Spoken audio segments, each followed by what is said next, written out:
Au milieu de leur plantation de café, Armel et Eduardo Vélez s'aventurent sur des chemins escarpés en pleine cordillère des Andes.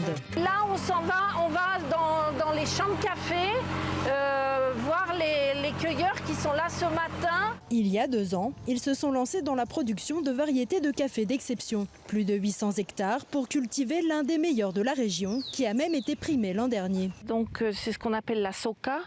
Et ils vont produire maintenant en décembre 2021. Sauf que la pandémie est venue compliquer leurs affaires. Leur entreprise emploie 58 salariés à l'année, mais pendant le pic des récoltes, il manquait 20% de main-d'œuvre. Impossible de trouver les 300 personnes nécessaires pour cueillir le café. Les récolteurs, dans leur grande majorité, n'ont pas pu se déplacer. Dans certains cas, parce que les tickets des autobus étaient très chers, et d'autres parce qu'ils avaient peur de sortir de chez eux. Avec la pandémie, leurs exportations ont baissé de 30%.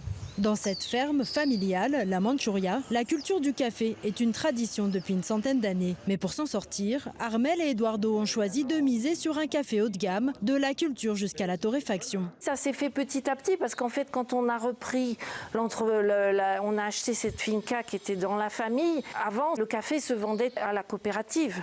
Donc, on s'est rendu compte que ce n'était pas rentable. En recherchant des variétés oubliées, le couple a pris des risques. Mais c'est ce choix de la qualité qui leur a permis de survivre, tout comme le savoir-faire de leur équipe.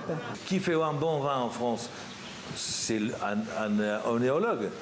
C'est à peu près notre onéologue, Gabriel et Juan David. C'est eux qui trouvent la façon de comment faire la fermentation adéquate par rapport au grain et en tirer le meilleur profit de la qualité.